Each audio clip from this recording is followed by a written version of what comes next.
playing jazz, and especially when you're improvising, you will make mistakes. This is just part of the process. And in fact, it's a good thing. Mistakes are good. Mistakes mean you're challenging and pushing yourself. If you're not making mistakes, then you're not learning. So we don't want to avoid making mistakes completely, but we do want strategies of how to deal with them and hide them from your audience. Learning to play through and disguise your mistakes is more important than playing without them.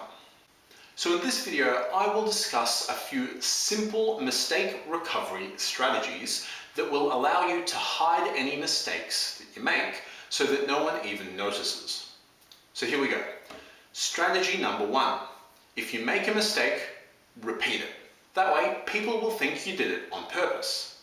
So let's say you're improvising and you finish a phrase on a wrong note.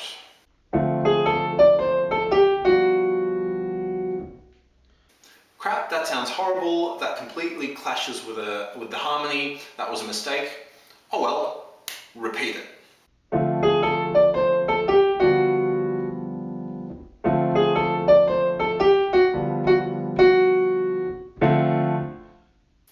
So I played a phrase and made a mistake, landed on the wrong note. Then I repeated that exact same phrase with that wrong note, and in fact emphasized that wrong note. Played it 3 times. Bum, bum, bum. So that way it just sounds like I'm playing outside or I'm creating tension. But of course, after you do this, after you repeat your mistake, it might be worth playing a phrase that resolves properly and resolves that tension.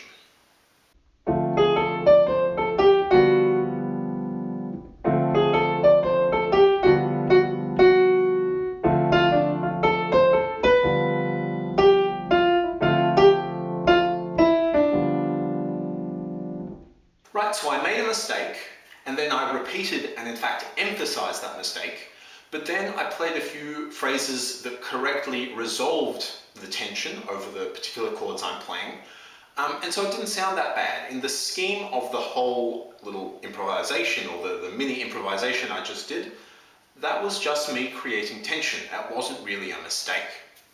Strategy number 2 is, if you make a mistake, play the exact same phrase but finish it on a right note.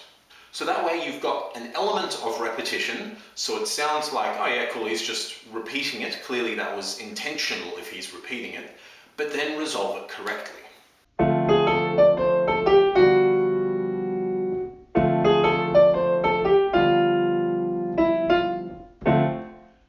Right, so that time I played my phrase, landed on the wrong note. Crap, that sounds horrible. Then I played the exact same phrase, but finished on a correct note, on the 7th of the chord, a guide tone. That sounds nice, great, I've resolved it, but by introducing that little element of repetition with a slight modification, clearly that first phrase wasn't a mistake. He intended to do that, to create some tension, then repeat the phrase and resolve the tension. Perfect. Strategy number 3, if you make a mistake, turn it into a chromatic run and resolve it on a chord tone.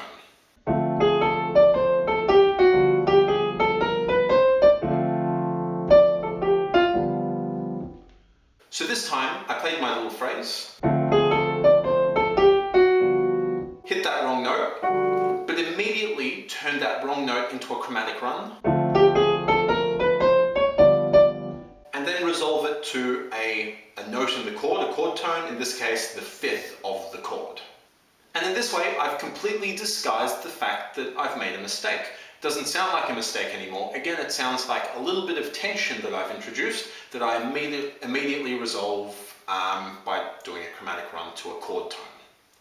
Strategy number 4, if you make a mistake, turn it into a cycled pattern, and then again finish on a chord tone. Now, a cycled pattern is just a pattern that you repeat at fixed intervals. So it can be something like this.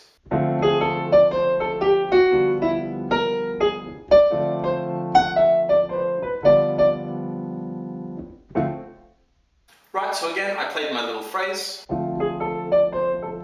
hit the wrong note, turned that into like a little mini phrase, so I just stepped down a whole step. Then I took that little idea of a note and then a note down a whole step and played it multiple times, cycled through it at a fixed interval, in this case an interval of a major third, so I went.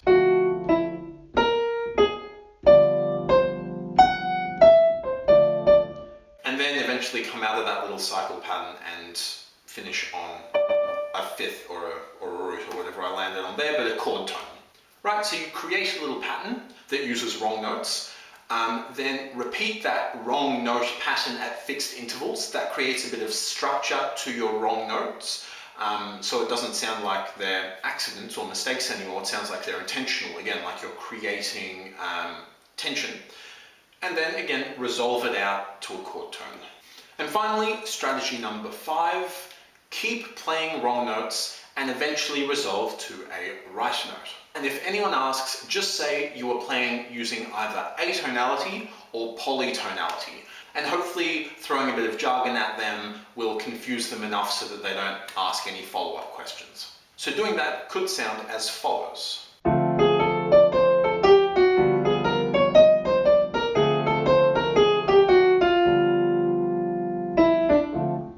Right, so I was playing my little phrase,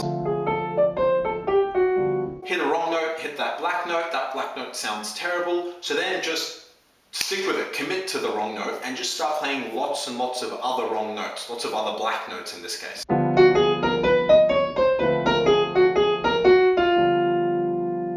Until eventually you can resolve again to a root or a third or a seventh or something.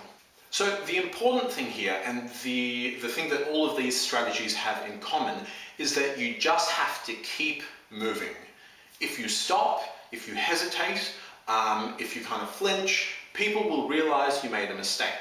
Whereas if you just keep playing through your mistake, either recovering from it using a chromatic run or cycle pattern, commit to it by continuing to play wrong notes, or repeat it by repeating the exact same phrase with the wrong note and even emphasizing the wrong note, your audience will just think that you're creating tension by playing outside. So as you're playing or improvising, whenever you make a mistake, rather than stopping and worrying and announcing to the world that I have made a mistake, I have played a wrong note, try one of these strategies, mistake recovery strategies, and hopefully your audience won't even notice. You would have pulled off a flawless performance as far as everyone is concerned with not a single mistake in sight.